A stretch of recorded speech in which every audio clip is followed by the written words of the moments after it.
안녕하십니까. 박훈탁TV입니다. 러시아의 전직 대통령 드미트리 메드베데프가 우크라이나는 사라져야 살 수 있다고 말했습니다. 구독, 좋아요, 알림 설정, 자율구독료 부탁드립니다. 미국 재무부가 12월 예산 적자를 보고했는데 상황이 너무나 심각해서 일부 전문가들은 재정 붕괴가 불가피하다고 믿고 있습니다. 정부가 계속해서 돈을 지출하면서 지난달 총 지출이 5,590억 달러에 달했고 세금 수입은 4,290억 달러에 불과합니다. 이로 인해 12월 한 달간 적자가 1,294억 달러로 1년 전보다 52% 증가했습니다.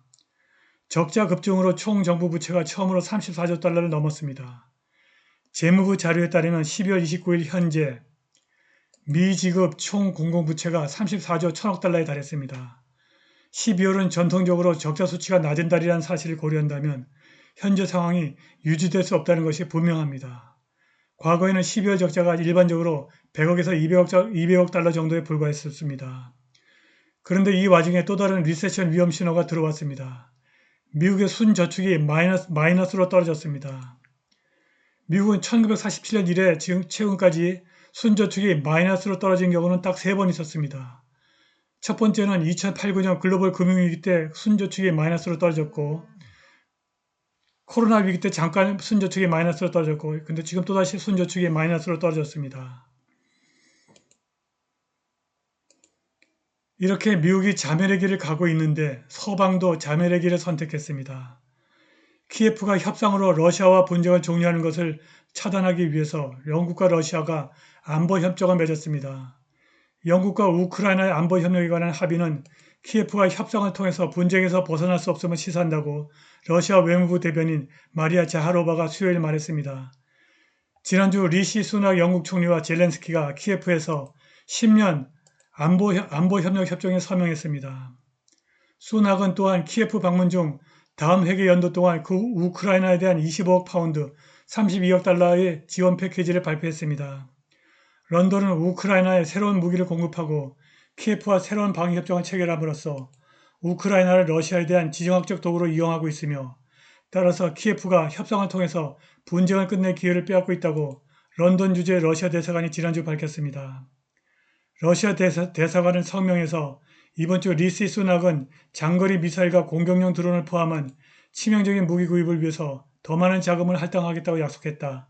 이러한 공급품은 전반적인 힘의 균형과 우크라이나 분쟁의 재앙적인 결과를 바꾸지는 않을 것이다. 그들은 적대 행위의 연장과 강화에 기여할 것이다. 이는 새로운 사상대로 이어질 것이다. 우크라이나의 망가진 미래에 대한 영국 지도부의 악어의 눈물은 위선적이라고 말했습니다. 러시아 대사관은 영국 정부에게 키예프에 대한 새로운 군사 지원에 납세자의 돈을 쓰지 말고 생활비, 상승하는 비용, 대규모 불법 이주, 에너지, 기아 및 의료 문제의 다층적 위기를 해결하는 데 사용하라고 충고했습니다. 마크롱 프랑스 대통령이 키예프에 장거리 미사일과 폭탄을 새로 공급하겠다고 발표하면서 서방은 우크라이나 전쟁에서 러시아가 승리하도록 놔둘 수 없다고 주장했습니다. 그는 다음 달 우크라이나를 방문할 예정입니다. 마크롱은 화요일 파리 엘리제궁에서 열린 기자회견에서 프랑스가 우크라이나를 계속 지원할 것이라고 거듭 강조했습니다. 마크롱은 파리가 사거리 250km가 넘는 스칼프 공중발사 순항미사일 40발과 수백 개의 폭탄을 보낼 것이라고 말했습니다. 현지 언론은 프랑스 관리를 인용해서 대통령이 일반 폭탄을 최대 사거리 70km의 정밀 유도 무기로 변환하는 AASM 모듈을 장착한 구수품을 언급하고 있다고 보도했습니다. 마크롱은 최근 우크라이나가 영국과 체결한 것과 유사한 키예프와 양자 안보협정을 마무리하기 위해서 2월에 우크라이나를 방문할 것이라고 덧붙였습니다. 한편 푸틴은 화요일 만일 현재의 전쟁 패턴이 계속된다면 우크라이나의 국가 지위는 돌이킬 수 없는 타격을 입을 수 있으며 러시아는 결코 전쟁으로 얻은 영토를 포기하지 않을 것이라고 말했습니다. 푸틴은 스위스가 젤렌스키의 요청에 따라 세계 정상회담을 개최하기로 합의하고 하루 만에 TV로 연설했습니다. 푸틴은 서방과 우크라이나에서 논의되고 있는 소위 평화협정과 그에 수반되는 금지적인 요구를 일축했습니다. 글쎄요, 그들이 협상을 원하지 않는다면 하지 마세요라고 그는 말했고 우크라이나의 반격이 실패했을 뿐만이 아니라 주도권이 완전히 러시아 군대의 손에 있다는 것이 매우 분명해졌다. 만약 이것이 계속된다면 우크라이나의 국가는 회복할 수 없는 매우 심각한 타격을 입을 수 있다고 덧붙였습니다. 전쟁 과정에 대한 푸틴의 발언은 최근 몇 달 동안 점점 더 자신감이 생기고 공격적으로 변하고 있으며 우크라이나의 반격은 확고한 러시아군에 대해서 실질적인 이득을 가져오지 못했습니다. 러시아는 현재 우크라이나 영토의 17.5%를 통제하고 있습니다. 푸틴은 협상에 대한 이야기는 지난 1년 반 동안 우리가 실현한 성과를 포기하도록 동기를 부여하는 시도라고 말했고 이것은 아예 불가능하다. 이것이 불가능하다는 것을 모두가 이해한다고 덧붙였습니다. 젤렌스키가 제시한 평화 공식은 우크라이나가 전쟁으로 이른 영토 회복, 러시아 군대 철수 등을 요구하고 있습니다. 러시아는 모든 협상에서 자국 군대, 지상군이 만들어낸 새로운 현실을 고려해야 한다고 말하고 있습니다. 러시아의 전직 대통령이고 국가안전보장이사회 부의장 드미트리 메드베데프는 우크라이나에게 영원한 전쟁과 러시아의 일원으로서 평화 가운데 하나를 택일하라고 말했습니다.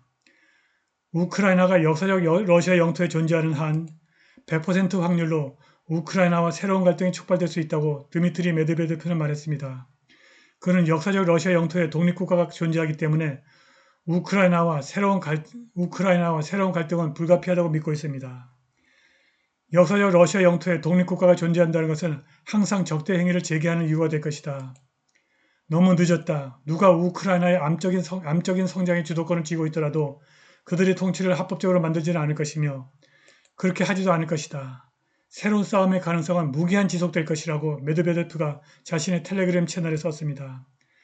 메드베데프는 서방 국가들이 우크라이나에 대한 안전보장 문서에 서명한 이후나 우크라이나가 EU나 나토 회원국이 된 이후에도 새로운 갈등이 발생할 가능성은 100% 존재할 것이라고 말했습니다. 그는 이런 일이 10년이나 50년 안에 일어날 수 있다고 밝혔습니다. 메드베데프는 우크라이나의 존재 그 자체가 일반적으로 우크라이나인들에게 치명적으로 위험하다고 믿습니다. 메드베데프는 유럽연합과 나토에 가입하려는 열망에도 불구하고 우크라이나 국민 대다수가 궁극적으로 영원한 전쟁과 피할 수 없는 죽음보다는 생명을 선택할 것이라고 믿고 있습니다.